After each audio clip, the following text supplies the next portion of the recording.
Bienvenue sur la chaîne de Johan. Maintenant à ce qui m'amène à faire cette vidéo, qui sont donc une petite réflexion encore sur des détails, un peu comme ça, quand on rassemble des détails sur tout ce qui a été dit, sur tout ce qui a été fait par les développeurs de Bethesda et par les responsables de Bethesda, je veux dire Pete Hines et Todd Howard.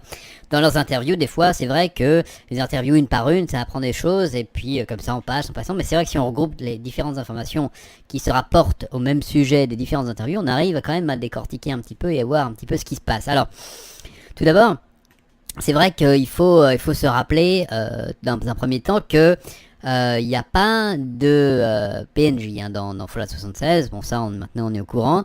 C'est vrai que ça faisait un petit peu bizarre au début, et que toutes les quêtes se feront par holotape, qui sera en fait donné par l'Overseer, en fait, le responsable, qui est une espèce de voix de robot, en fait, c'est un robot qui est responsable du Vault 76, qui va vous donner des quêtes, et donc il va certainement vous filer des holotapes, et tout se fera par holotape.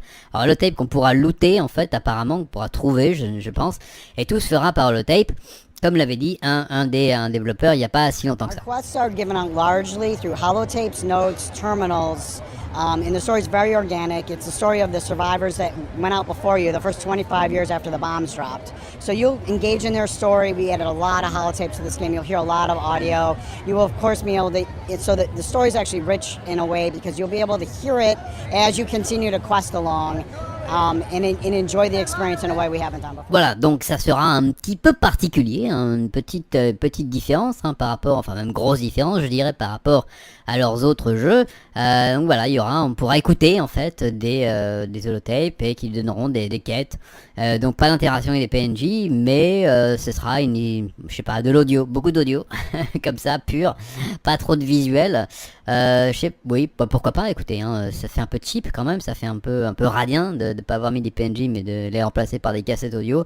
Pourquoi pas, on verra comment ça se passe, ça se trouve ça peut être très très bien, on verra, mais bon, petite différence encore, il va falloir que les gens s'habituent à ça. Mais là où je veux en venir aujourd'hui, c'est que surtout, il y a une autre chose que Bethesda n'a pas mis en place, ce sont les factions de joueurs. C'est-à-dire des groupes en fait que vous pouvez rejoindre en fait, comme dans Fallout 4 par exemple, vous pouvez rejoindre la confrérie de l'acier, les Minutemen, les Minutemen c'est un petit peu obligatoire, mais l'Institut, voilà, des trucs comme ça. Vous pouvez joindre des groupes et faire des trucs particuliers avec ces groupes. Alors là, en fait, regardez, plutôt que de belles paroles, regardons Pete Hines qui va en parler mieux que moi. Want folks to role play, and I've already seen some of this chatter amongst fans about, you don't need us to create the factions. You create the factions. If you want to have the Minutemen, then be a Minuteman and recruit other people to be Minutemen who go around the world helping folks and finding settlements that need help and going to do that. If you want to be a trader, if you want to travel around the map, or you want to build an outpost where people come and buy and sell stuff, you should do that. You don't need us to craft those systems. The game will just allow you to do that. You go be who you want in this world. Voilà, le ton est donné, c'est clair. Il n'y aura pas de faction organisée par Bethesda dans le jeu. Ça sera aux joueurs de faire un petit peu ce qu'ils veulent. En fait, voilà, de s'organiser en faction. Si vous voulez être un marchand, si vous voulez être, je sais pas, comment dire, un PVPeur, ou un gros connard qui vient, un P-kill en fait, un player killer, un PK, voilà, comme on disait, ou peut-être un PPK, un PKK, pardon, un player killer, ah ouais, quelqu'un qui va après ceux qui tapent les autres gens.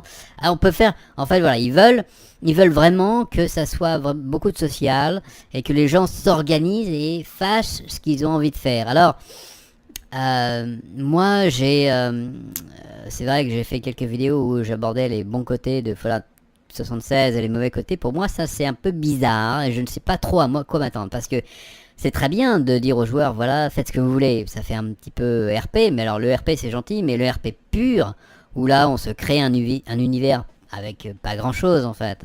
Il y a toujours les mêmes, avec 3 items, on se fait un empire et des trucs, bon, on s'invente une vie. C'est sympa, mais moi en tant que joueur par exemple, il me faut un petit peu plus de concret dans le jeu.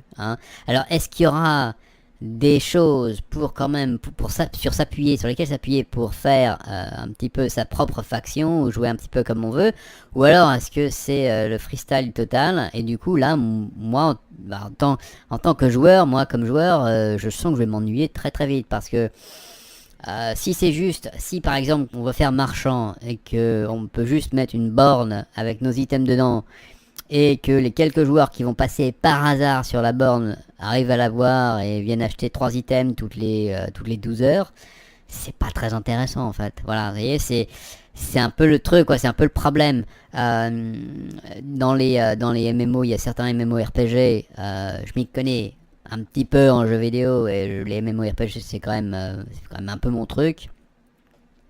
Je me souviens de Star Wars Galaxies. Où il y avait par exemple, c'est un exemple, hein, il y a d'autres jeux qui le font aussi, on pouvait mettre des bornes de marchandage. Oui mais bon, le monde était immense et malgré qu'il y avait des centaines même des milliers de gens qui par serveur, fallait quand même des fois tomber un petit peu par hasard sur des bornes de marchandage et donc c'était pas évident quoi, c'était un petit peu chiant, un petit peu c'était pas facile. Voilà, donc là si en plus on est 20 par serveur, ça va être encore moins facile quoi, le mec il va vraiment tomber par hasard sur vous. Et voudra-t-il acheter un truc? Bon voilà, vous voyez, j'ai pris le marchand comme exemple parce que je pense que c'est l'exemple le plus criant en fait. Après évidemment si vous voulez tuer des gens et que vous les trouvez jamais par exemple, c'est pas drôle non plus. C'est pas très drôle non plus. Bon voilà, est-ce qu'il y aura des choses par exemple pour faire un petit peu ce dont on a envie, c'est-à-dire pas effectivement être forcé d'avoir des factions déjà pré-mâchées, mais est-ce qu'il y aura des petits utilitaires, des petits outils pour quand même qu'on puisse s'amuser un petit peu et qu'on puisse vraiment se faire notre propre faction de manière assez sympa. Voilà, c'est tout ce que... Et on n'a rien vu là-dessus en fait. Pour l'instant, j'ai rien vu là-dessus, donc ça m'ennuie un petit peu, mais bon, écoutez, on verra bien, hein, on verra bien. Mais de toute façon, et c'est ça en fait, la deuxième chose, enfin la prochaine extrait vidéo que je voulais aborder, c'est ça qui me fait un tout petit peu peur, hein, j'aime bien cette expression, j'ai peur, et c'est une autre part de l'interview de Pete Hines où il reconnaît en fait, que c'est un truc un peu particulier. Voilà, on l'écoute. You know, you also have to appreciate, like, developers don't want to just feel like I always have to do this thing and I'm never allowed to veer off from it.